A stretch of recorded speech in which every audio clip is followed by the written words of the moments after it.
Hello दोस्तों, स्वागत है आपका हमारे YouTube channel study for exam and knowledge में। आज हम लोग डिस्कस करने वाले हैं साइकॉन के बारे में, जो कि एक फाइलम पोरीफेरा संघ के अंतर्गत आने वाला जीव है। यह जो साइकॉन है यह हमारे सिलेबस टीजीटी, पीजीटी और रियलिटी ग्रेड में इंक्लूड किया गया है और साथ साथ यह बीएससी फर्स्ट ईयर का भी सिलेबस में साइकॉन के बारे में डिस्कस की गई है। तो आज हम लोग बात करेंगे साइकॉन के बारे में कि साइकॉन के बारे में जो सामान्य जानकारी है वो हम लोग डिस्कस करेंगे। तो स्टार्ट करते हैं आज का सेशन। साइकॉन साइकॉन को क्राउन स्पंज भी कहा जाता है। साइकॉन को क्या कहा जाता है? क्राउन स्पंज भी कहा जाता है। उसके बाद हम लोग बात करेंगे इसकी सिस्टेमेटिक पोजीशन या क्लासिफिकेशन के बारे में। तो जो साइकॉन है वो फाइलम पोरीफेरा संघ के अंतर्गत आने वाला जीव है। जो इसकी क्लास है वो कैलकेरिया है।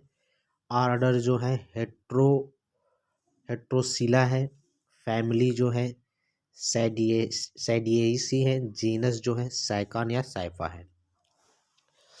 अब इसके बाद बात करेंगे हम लोग इसकी हैबिट और हैबिटेट, या कहाँ पे पाया जाता है, यानी साइकॉन मुख्य रूप से मिलता कहाँ पे है। तो साइकॉन या साइफा एक मराइन स्पंज है। कैसा स्पंज है? मराइन, समुद्र में पाया जाता है। जो मराइन वाटर के अंदर किसी रॉक के साथ अटैच रहता है। किसी रॉक के साथ क्या करता है? अटैच रहता है। यह सिंगल या कॉलोनी में रहता है। साइकॉन की बॉडी जो शेप एक कलश के आकार की होती है। कैसी होती है? साइकॉन का बॉडी शेप जो होता है कलश के आकार का होता है। और इसी के बॉडी के अगले सिरे पर, यानी साइकॉन के बॉडी के अगले सिरे पर स्पिक्यूल्स का एक ग्रुप अरेंज होता है, जिसके कारण इसका संरचना जो होता है क्राउन स्पंज, ताज के नाम से जाना जाता है। यानी इसके जो अपर कुलम होते हैं, यानी जो अस्कुलम होता है, उसके चारों तरफ स्पिक्यूल्स पाए जाते हैं, जिस कारण यह देखने में एक क्राउन स्पंज की तरह, ताज के समान दिखाई देता है। तो इसी कारण इसको हम क्राउन स्पंज भी कहते हैं। साइकॉन की जो स्पीसीज होती हैं 10 स्पीसीज पाई जाती हैं पूरे विश्व में, जिसमें से साइकॉन सिलिएटम समान रूप से पाए जाने वाला स्पीसीज है। अब इसके बाद बात करेंगे एक्सटर्नल मार्फोलॉजी की इसकी।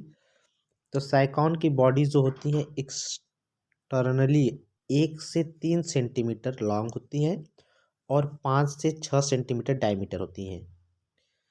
अत्यधिक स्पीसीज में बॉडी का जो कलर होता है लाइट ब्राउन कलर के होते हैं। अधिकांश स्पीसीज में, जो साइकॉन की अधिकांश स्पीसीज होती हैं वो कैसी होती हैं? लाइट ब्राउन कलर की।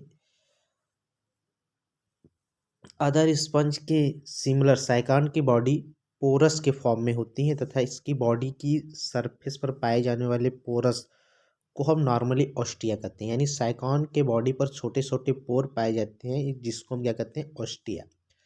इस ऑस्टिया से ही जो जल होता है वह साइकॉन में प्रवेश करता है। बॉडी के एंटीरियर एंड पर एक बड़े आकार का पोर होता है, जिसको हम ऑस्कुलम कहते हैं। साइकॉन के बॉडी के सरफेस पर स्पाइंस के सिमिलर स्ट्रक्चर अरेंज होते हैं, जिसे स्पिक्यूल कहते हैं। स्पिक्यूल जो होते हैं कैल्शियम कार्बोनेट के बने होते हैं। किसके बने होते हैं? कैल्शियम कार्बोनेट के। इसकी बॉडी सरफेस पर स्मॉल साइज में स्पिक्यूल्स पाए जाते हैं। इसके ऑस्कुलम के चारों ओर यह लार्ज साइज के स्पिक्यूल्स जो होते हैं अरेंज होते हैं। तो बात करेंगे हम साइकॉन की। तो साइकॉन जो कि एक मराइन होता है। साइकॉन क्या आता है? मराइन। प्रायः यह किसी सबस्टारम से क्या होता है? अटैच रहता है। और इसकी जो संरचना होती है, यह जैसा कि बताया गया, इसका जो स्ट्रक्चर होता है यह कॉलोनिकल फॉर्म में होता है, सिंगल और कॉलोनी फॉर्म में होता है। एक इसका कलश के आकार का होता है। इसकी बॉडी कैसी होती है? कलश के आकार की होती है। तो देख रहे हैं जैसे कलश के आकार की संरचना होती है। और साइकॉन के चारों तरफ छोटे छोटे स्पिक्यूल्स क्या होते हैं? अरेंज होते हैं। छोटे छोटे स्पिक्यूल्स पाए जाते हैं। लेकिन साइकॉन के अपर पार्ट में जो स्पिक्यूल होते हैं वो बड़े आकार के होते हैं और एक लाइन में अरेंज होते हैं, जिससे कारण इसकी संरचना कैसी दिखाई देती है? क्राउन की तरह दिखाई देती है। इसी को हम क्या कहते हैं? ऑस्कुलम कहते हैं। और साइकॉन के बॉडी पर छोटे छोटे क्या होते हैं? पोर पाए जाते हैं, जिसके कारण जो इस पोर से जल जो होता है साइकॉन के अंदर प्रवेश करता है। इसी पोर को हम क्या कहते हैं? ऑस्टिया कहते हैं। क्या कहते हैं? ऑस्टिया। और ऑस्टिया से जल प्रवेश करके ऑस्कुलम से क्या होता है, यह बाहर निकलता है और जिससे साइकॉन सबस्टारम से अटैच होते हैं उसको हम क्या कहते हैं, बेस कहते हैं। और साइकॉन की संरचना सिलेंड्रिकल होती है। कैसी होती हैं, सिलेंड्रिकल होती हैं। और यहाँ पे देख रहे हैं छोटे छोटे स्पिक्यूल क्या होते हैं, पूरे बॉडी के चारों तरफ छोटे छोटे स्पिक्यूल अरेंज होते हैं। और जो ऑस्कुलम होते हैं यहाँ पे स्पिक्यूल जो होते हैं थोड़े लार्ज आकार के होते हैं। कैनाल सिस्टम ये महत्वपूर्ण होता है कि कैनाल सिस्टम किस प्रकार का पाया जाता है साइकॉन में। तो फाइलम पोरीफेरा के अदर मेम्ब्रेन के सिमिलर साइकॉन की बॉडी में वाटर इंटर करने के लिए मेनी पोर प्रेजेंट होते हैं, जिसको हम क्या कहते हैं, ओस्टिया कहते हैं। डिफरेंट टाइप के ये जो ट्यूब्यूल्स अटैच रहते हैं स्पंज बॉडी में पाए जाने वाले जो पोर या canal special arrangement canal system कहलाता है। तो साइकॉन की बॉडी एक कॉम्प्लेक्स टाइप का कैनाल सिस्टम पाया जाता है। साइकॉन में कैसा कैनाल सिस्टम पाया जाता है, तो कॉम्प्लेक्स प्रकार का कैनाल सिस्टम साइकॉन में पाया जाता है। साइकॉन टाइप जिसे हम क्या कहते हैं, साइकॉन टाइप कैनाल सिस्टम कहते हैं। जो साइकॉन में कैनाल सिस्टम पाया जाता है उसको हम साइकॉन टाइप ही कैनाल सिस्टम कहते हैं, जिसके कारण साइकॉन या साइकोनाइट स्पंज कहलाता है। साइकॉन टाइप कैनाल सिस्टम में डिफरेंट कंपोनेंट फॉलोइंग टाइप में क्या होते हैं, पाए जाते हैं। तो जैसे हम बताया गया है डर्मल ओस्टिया, साइकॉन के बॉडी के एक्सटर्नल सरफेस पर बॉडी पर वाटर इंटर करने के लिए माइन्यूट पोर पाए जाते हैं, जिन्हें हम क्या कहते हैं, ओस्टिया कहते हैं। यह ओस्टिया अपने बेस पर एक स्पेशल टाइप के कंट्रैक्टिकल सेल की प्रेजेंस के कारण ओपन और क्लोज होती हैं, जिन सेल को हम क्या कहते हैं, मायोसाइट्स कहते हैं। तो साइकॉन के बॉडी पर माइन्यूट से नहीं छोटे छोटे पोर पाए जाते हैं और जिसे हम क्या कहते हैं, ओस्टिया कहते हैं। इसी ओस्टिया से जल जो होता है साइकॉन में इंटर करता है और यह ओस्टिया ओपन और क्लोज होते रहते हैं। और ओपन और क्लोज जिस सेल के द्वारा होते हैं उसी को हम क्या कहते हैं, मायोसाइट्स कहते हैं। क्या कहते हैं, मायोसाइट्स कहते हैं। इनकरेंट कैनाल्स क्या है उसके बाद बात करेंगे। इनकरेंट कैनाल क्या है और पोरो पोरोसाइफिल पोरोसाइफिल क्या है, रेडियल कैनाल क्या है, तीन बातें यहाँ पे हम लोग देखेंगे। तो इनकरेंट कैनाल साइकॉन के बॉडी के वाल के फोल्ड हो जाने के कारण एक स्पेशल टाइप का कैनाल प्रोड्यूस होता है जो ऑस्टिया के साथ अटैच रहता है। इसी को इनकरेंट कैनाल कहते हैं। इसी को क्या कहते हैं हम लोग, इनकरेंट कैनाल कहते हैं। प्रोसोफाइल प्रोसोफाइल जो होता है, प्रोसोफाइल इंटरसेलुलर स्पेस होते हैं। प्रोसोफाइल क्या होते हैं, इंटरसेलुलर स्पेस होते हैं जो इनकरेंट कैनाल को रेडियल कैनाल से अटैच रखते हैं। अब रेडियल कैनाल क्या है, बॉडी के वाल के फोल्ड हो जाने के कारण प्रोड्यूस होने वाले माइन्यूट चेम्बर साइकॉन के बॉडी वाल पर इनकरेंट कैनाल के रूप में अरेंज रहते हैं, जिनके द्वारा बॉडी के अंदर माइन्यूट चेम्बर डेवलप्ड हो जाते हैं, जिन्हें हम रेडियल कैनाल कहते हैं। प्रत्येक रेडियल कैनाल के चारों ओर इनकरेंट कैनाल से क्या होता है, वह घिरा रहता है। सामान्यतः रेडियल कैनाल एक्सटर्नल इंड क्या होता है, ब्लाइंड होता है तथा इंटरनल इंड कैविटी में ओपन होता है, जिसे स्पंजोशील कहते हैं। रेडियल कैनाल स्पंजोशील में खुलने वाली ओपनिंग एपोफाइल कहलाती हैं। क्या कहलाती हैं, एपोफाइल। स्पंजोशील क्या है, तो साइकॉन के बॉडी के भीतर पाई जाने वाले लार्ज स्पेस के सेंट्रल कैविटी नॉर्मली स्पंजोशील कहलाती हैं। इसका अपर इंड जो होता है ओपनिंग के रूप में होता है, जिसे हम क्या कहते हैं, ऑस्कुलम। अब जितना भी हम लोग बात किए उसको हम डायग्राम से समझने का प्रयास करेंगे। तो यहाँ पे देख रहे हैं साइकॉन का एक इंटरनल स्ट्रक्चर है, कैसा है, आंतरिक संरचना। इसको चाहे तो आप इस तरह से कवर कर सके, साइकॉन बना सकते हैं। साइकॉन का यह इंटरनल स्ट्रक्चर है। तो इसमें हम लोग बात करेंगे कैनाल सिस्टम का। तो कैनाल सिस्टम में आपको सबसे पहले पता है कि साइकॉन के चारों तरफ छोटे छोटे पोर होते हैं, जिसे हम क्या कहते हैं, ऑस्टियम कहते हैं। क्या कहते हैं, ऑस्टिया कहते हैं। तो यहाँ पे ऑस्टिया, यहाँ पे देख रहे हैं कि यह क्या है, यह ऑस्टिया है। एक ऑस्टिया, दो ऑस्टिया, यह पोर है। ये क्या है, पोर है। तो यही ऑस्टिया होता है। ये क्या होता है, ऑस्टिया। यहाँ पे भी ऑस्टिया है, इस तरफ भी ऑस्टिया। तो इसी ऑस्टिया के थ्रू जो होता है जल प्रवेश करता है साइकॉन के बॉडी के अंदर। तो ऑस्टिया किस में खुलता है, ऑस्टिया जो खुलता है, ये ऑस्टिया एक इन करेंट कैनाल में खुलता है। किसमें खुलता है? इन करेंट कैनाल में, जो कि अंदर की तरफ क्या होता है? बंद होता है। ऑस्टिया किसमें खुलेगा? इन करेंट कैनाल में खुलेगा, जो अंदर की तरफ क्या होगा? बंद होगा।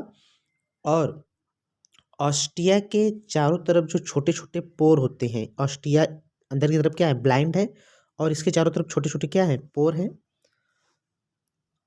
ये क्या है? पोर है। तो इसी पोर को हम कहते हैं प्रोफाइल। क्या कहते हैं? प्रोफाइल कहते हैं। तो वाटर जो है ऑस्टिया से प्रवेश किया, ऑस्टिया से प्रवेश किया किसमें? ऑस्टिया से प्रवेश किया इन कैरेंट कैनाल में। किसमें प्रवेश किया? इन कैरेंट कैनाल में। तो इन कैरेंट कैनाल में फिर प्रोफाइल के द्वारा, किसके द्वारा? प्रोफाइल के द्वारा यह जो जल होता है वह चला जाता है रेडियल कैनाल में। किसमें चला जाएगा? रेडियल कैनाल में। अब यह वाटर कहाँ पे आ गया? रेडियल कैनाल में। रेडियल कैनाल जो होता है अंदर की तरफ यह ओपन होता है, अंदर की तरफ क्या होता है? ओपन होता है, और बाहर की तरफ क्या होता है? बंद होता है। तो रेडियल कैनाल्स जो होते हैं अंदर की तरफ, रेडियल कैनाल जो अंदर की तरफ खुलते हैं, तो एक पोर के द्वारा खुलते हैं। इसी पोर को क्या कहते हैं? एपोपाइल कहते हैं। क्या कहते हैं? एपोपाइल। और एपोपाइल के द्वारा कहाँ खुल जाते हैं? यह अंदर ऑस्कुलम, अंदर जो होते हैं स्पंजोशील, अंदर का जो ये भाग है इसको क्या कहते हैं? हम लोग स्पंजोशील कहते हैं। स्पंजोशील में यह ओपन होता है, फिर स्पंजोशील के द्वारा यह ऑस्कुलम के थ्रू क्या हो जाते हैं? बाहर निकल जाते हैं। तो यहाँ पे आप समझ गए होंगे कि ऑस्टिया क्या है। ऑस्टिया छोटे छोटे पोर होते हैं जो बॉडी सरफेस पे पाए जाते हैं। ऑस्टिया जो होता है इन करेंट कैनाल में खुलता है। इन करेंट कैनाल जो होता है अंदर की तरफ बंद होता है, और बाहर की तरफ क्या होता है? खुलता है। इन करेंट कैनाल से वाटर जो होता है प्रोफाइल के द्वारा प्रवेश करता है रेडियल कैनाल में। रेडियल कैनाल जो होता है अंदर की तरफ खुला होता है, और बाहर की तरफ क्या होता है? बंद होता है। अंदर की तरफ ये एपोफाइल के द्वारा खुलता है, और एपोफाइल के द्वारा यह स्पंजोशील में खुल जाता है, और स्पंजोशील के द्वारा जल में कहाँ चला जाता है? ऑस्कुलम के थ्रू बाहर। ऑस्कुलम यह जो होता है ऊपर बना होता बना होता है, एक ओपनिंग होता है जिसके थ्रू जो जल होता है शरीर से बाहर निकलता है। यह इसका ट्रांसफर सेक्शन है। यह इसका क्या है? ट्रांसफर सेक्शन है। अब इसके बाद बात करेंगे हम लोग pathway of water currents. Pathway of water currents का जो पैथवे है वह किस प्रकार का होता है? तो साइकान के कैनाल सिस्टम में बॉडी के अंदर वाटर फ्लो रेडियन कैनाल के सरफेस में पाई जाने वाली, यानी किसके द्वारा? साइकान के कैनाल सिस्टम में बॉडी के अंदर वाटर फ्लो रेडियल कैनाल के सरफेस पे पाई जाने वाली जो कॉलर सेल कोनोसाइट्स, कोनोसाइट के फ्लैजेला के लगातार मूवमेंट के कारण एक डायरेक्शन में होता है। जैसा कि हम पता गया है, यह क्या है? एक कोनोसाइट सेल होती है जिसमें फ्लैजेला का लगातार मूवमेंट होता है। तो और जो जल होता है इसी कारण एक डायरेक्शन में क्या करता है? मूव करता है, इसी कोनोसाइट सेल के द्वारा। यहाँ पे यही बताया गया है, मूवमेंट के कारण एक डायरेक्शन में होता है। ऑस्टिया के द्वारा वाटर इंटर करके इन करेंट कैनाल में पहुंचता है। ऑस्टिया के थ्रू वाटर कहाँ पे प्रवेश करेगा? ऑस्टिया के थ्रू वाटर, ऑस्टिया के थ्रू वाटर कहाँ पे प्रवेश किया? इन करेंट कैनाल में गया। तो इन करेंट कैनाल से फिर इन करेंट कैनाल में पहुंचता है, तथा इसके पोर के द्वारा फिर कहाँ पे खुलता है? रेडियल कैनाल में पहुंच जाता है। रेडियल कैनाल में पहुंचने के बाद एपोफाइल की सहायता से स्पंजोशील में खुलता है, और स्पंजोशील यह वाटर को ऑस्कुलम की सहायता से बॉडी के बाहर रिलीज कर देता है। इसका एक पैथवे बनाया गया है, जैसे वाटर फ्रॉम आउटसाइड से ऑस्टिया के थ्रू इन करेंट कैनाल में खुला, और इन करेंट कैनाल के चारों तरफ जो पोर पाए जाते हैं जिसको हम प्रोफाइल्स कहते हैं, इसके द्वारा ये रेडियल कैनाल में गया। रेडियल कैनाल से एपोफाइल के द्वारा यह एक्स करेंट कैनाल में पहुंचा। यहाँ से यह स्पंजोशील में जाएगा। कहाँ पे जाएगा? स्पंजोशील में। फिर स्पंजोशील में ऑस्कुलम के द्वारा यह आउटसाइड निकल जाएगा, यानी यह शरीर से बाहर चला जाएगा। तो इस तरह से यह कैनाल सिस्टम साइकॉन में पाया जाता है, यानी एस्कॉन प्रकार का कैनाल सिस्टम है यह।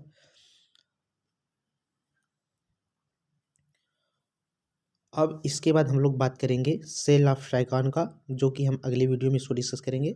आशा करते हैं कि आपको वीडियो पसंद आएगा। वीडियो पसंद आए तो वीडियो को लाइक करें। Thanks for watching.